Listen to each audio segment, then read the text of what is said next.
probably agree on. Yeah, the playoff team for sure. So do you. I mean, I tell you what, I don't think there was a more accurate state. And if they struggle again, I mean, I don't think there's any way you can keep Alex Critch, but. What's going on, y'all? Bud Elliott here. It's another edition of my summer school series on the Cover 3 College Ball Podcast. It's our season preview. Let's talk a little Iowa today. I want to go inside the Hawk. Oh, I got this guy from Hawkeye Insider here, David Eickholt. What's going on, dude? What's going on, man? Good to see you. Man, good to see you. Just cranking these out. Not really sure when this will run. Recording this on early June, just for posterity. Some interesting stuff going on with Iowa this year. The removal of divisions in the Big Ten, and most importantly, a new offensive coordinator. Which, as someone who makes content, I was very sad to see that change, because last year that was an absolute goldmine. But I'm sure Iowa fans are more than ready to see some points scored, maybe even multiple touchdowns on offense per game. Give me the rundown, if you would, on what Tim Lester will try to do with this offense. Yeah, I think that's, I think Iowa really did a nice job with this hire. I mean, it really came down to Brandon Johns, who's a former Duke offense coordinator, and Lester. But, getting to interview Lester, kind of watching how this team sort of developed, talking to people behind the scenes, I don't think this is going to be a typical Iowa run offense. Now, I think the separator between Lester and the other candidates was he respects Kirk Ferentz's old school approach, but wants to put a new twist on it, which I think is exactly what you and I have been saying and countless other people have been saying. You can still have an effective offense in Iowa, but you have to at least somewhat modernize it. So I don't think it's going to be an exact replica of what he ran up at Western Michigan, which statistically was one of the better offenses, if not just in the MAC, but at least in mid-major college football. I think there's going to be a quick passing attack. I think he's going to utilize the tight end with Luke Lachey. I think the tight end university is going to continue. But the RPO is what's going to be really interesting with this team. I think when you faced Iowa over the past 25 years, you knew what they were going to run. It was going to be ground and pound, set the play action. But Iowa's play action game, I think, has really gone downhill over the past couple of seasons. Quite honestly, Bud, I've watched countless hours of film on that. I could not tell you what Iowa was trying to accomplish just from over the especially last couple of years. Well, I think with Lester, I think you're going to see a mix of aggression and adaptability, which is something that he's really kind of emphasized and pushed home. But I think most importantly, and something that I've said needs to change, Iowa's wide receivers cannot be perimeter blockers. They have to get the wide receivers involved. You have to go sideline to sideline. So while I think Iowa is lacking in the star power name-wise for wide receivers, I do think that the route running concepts, changing up the route trees, getting rid of the Iowa wide receiver coach, Kelton Copeland. John Budmeyer is now the wide receivers coach. And as much of a skeptic as I was when that first got hired, the wide receiver room seems to be really rallying behind him and behind Lester. So at least if anything right now, Bud, I think there's certainly intrigue, but I think we're going to see a lot more pre-snap motion. We're going to see a lot more out of the shotgun, just things that when you watch Iowa football over the past 20 years, you're just not used to seeing. And I think that alone is going to be at least a breath of fresh air. How effective is it going to be? I'm not saying anything until I see it proven on the football field. Sure. I still think there's just remarkable room for improvement. This is my power ratings don't go back forever, but I mean, David, this team won 10 games, and I was at a certain point in the season, their offense dropped as low as 130th out of 133 in my power ratings, which is not that my power ratings are gospel, but it's almost impossible to win 10 games if you're one of your two units and is 130th in the country. And clearly, like the stagnation of the offense, and Brian Ferentz, what was a problem there, and I'm sure Kirk has some influence on there. How much his hand will continue to be on the scale is TBD. But from a personnel perspective, if Lester does a good job, what kind of improvement can we see based on the personnel that this offense has? I mean, my expectation level is as crazy as it sounds. I mean, top 100, top 95.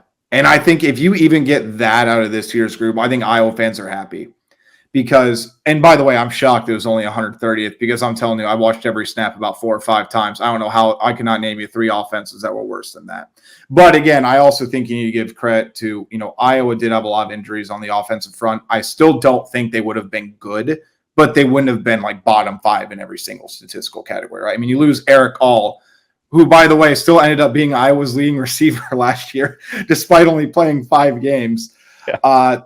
But, you get Cade McNamara back. The offensive line, I think, again, that's going to be the big thing for them. They return most of the contributors. Connor Colby, I think, has a NFL Sunday upside. Mason Richmond, who struggle with injuries at tackle. I think he would obviously play a huge role in that. I think losing Proctor absolutely hurts just because they had him in the system for about 2 years, in 2 months. But I also think that they never went through spring practice with Proctor. So I really don't know if they can lose what they quote unquote never had because they never got him even on the practice field, right? So I think realistically, if Iowa can get in the top 95, top 100, maybe top 90 at the most, and keep in mind, I think Brian Ferentz's best season, at least in the full season, was 87th or 88th. So if you get top 95, top 90 production from Tim Lester, I think that's a huge step in the right direction. And, you look at this schedule, Bud. You look at this defense that returns. I mean, they return most of this big-time contributors outside Cooper DeJean, Joe Evans, and Logan Lee. They get Jay Higgins back, who I think should have won the Butkus Award last season. They get Nick Jackson, who has a chance to be the NCAA all-time leader in tackles. They get Xavier Wampa, the former 5-star number 1 safety in the country, back at that back end. I think he could be a breakout guy. You get a 6th-year cornerback in Jamari Harris. Iowa doesn't need to be explosive. The most important thing that Tim Lester can do is get the wide receivers involved, show that, hey, Iowa can actually have some quarterback development, because I think that's been a huge miss as much as anything that's happened to Iowa over the past decade. But if Tim Lester can just string together drives and give the defense a break, I think that's going to do absolute wonders and at least maximize the team's potential next season. That makes a lot of sense. You mentioned McNamara, who obviously got hurt last year, and the offense was bad with him in, but it was not quite as bad as the Deacon Hill show, which was comedic until it was just kind of sad there towards the end. McNamara's health, how much should I be reading into the addition of quarterback Brendan Sullivan from Northwestern? Because when I saw that, I was like, oh, I wonder if they're not fully bought in on the idea of McNamara being healthy here. Because, I mean, he probably could have started at Northwestern had he stayed. I think that's kind of TBD based on the new offense that the Wildcats are running. Mm-hmm. But should I be reading into the addition of Brendan Sullivan to that room? So I think a couple things. Number one, I think Kirk Ferentz has said that right now Cade's the starter, but they are going to give him an open competition, at least to compete for the job. But, this might upset some people, but this is kind of my opinion on the situation. You need to give Brendan Sullivan every single opportunity to start.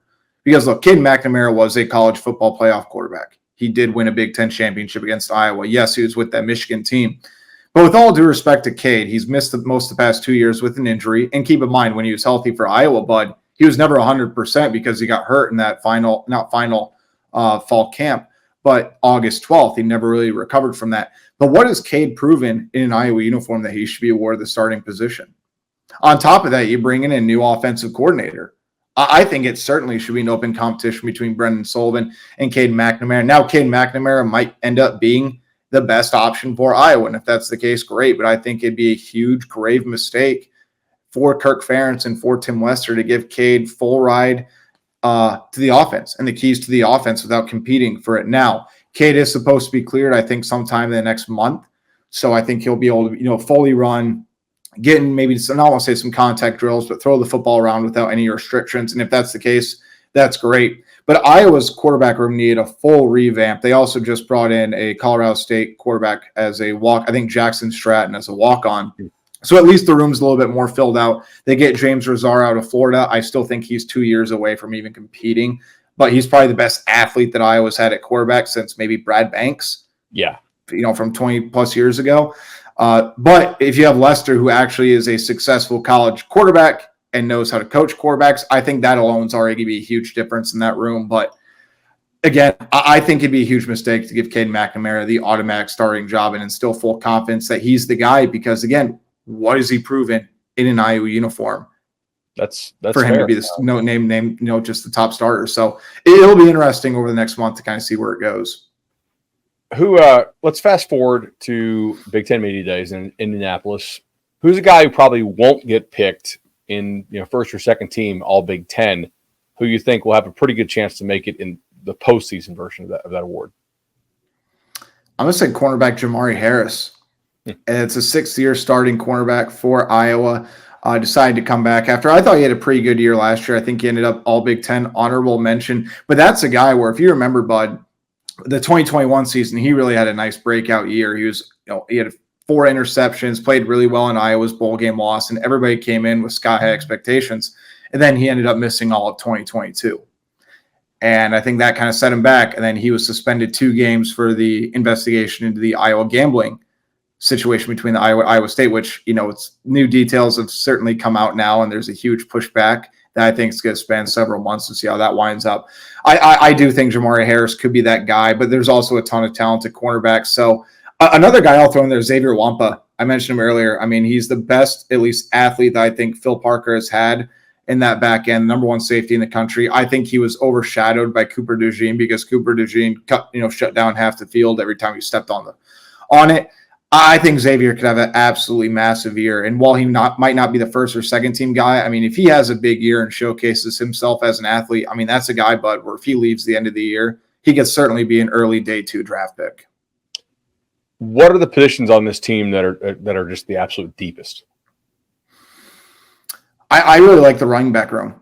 I think, there's a lot of optimism in Iowa City about that group. I was surprised that they ended up keeping all 3 of those guys. Now, look, I know the Iowa run game hasn't been what it's supposed to be. The offensive line, I think, has been a big part of that. But I think if you look at just the talent on the paper, Caleb Johnson, I think, could be in for a massive breakout year if he can stay healthy. Jazzy Patterson, I think, how aggressive of a runner he is, despite maybe not having the biggest physical frame. That's perfect for the way Iowa has run the football in the past. And now they're going to change up some things, but I think he does really well. LaShawn Williams has been incredibly consistent. So all 3 of those guys are going to get significant snaps, I think, every single game. I think they each bring their skill set. I think they feel pretty good about that. And on the flip side, the linebacker. I mean, you return Jay Higgins, you return Nick Jackson, a guy that I need to mention now that I'm shocked I haven't yet. Sebastian Castro, keeping your eye on him. I'm telling you, he could easily be the defensive back of the year in the Big Ten. I think he could be an All-American guy. He was 3rd-team All-American by a couple outlets at the end of last season. Watch his game tape against Wisconsin last year, Bud. I have very rarely ever seen a linebacker/cash position player dominate the way he did. I mean, he single-handedly almost won Iowa that football game. Just what he did interception-wise, forced a fumble, got a late 4th down stop. Just an absolute missile, a guy that you do not want to be hit by in the open field. So I would certainly keep your eye out for him. But I think if those 2 position groups continue to develop the way they do, I think they feel pretty good about it. I think right now you could almost say the offensive line just from a floor standpoint, but I don't know how high the potential is with the offensive line because, again, they need to be able to make those jumps for the offense to move forward. But I don't think you're going to see a huge drop-off between, let's say the first string guard and like the 2nd or 3rd string guard. I think you can basically get in there and get at least similar sort of results. But again, they need to certainly improve, I think, in that area. This schedule is ideal, I think. Yeah. You play one of the big 4 in the Big Ten.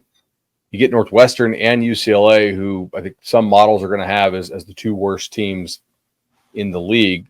There are not many difficult back-to-backs here.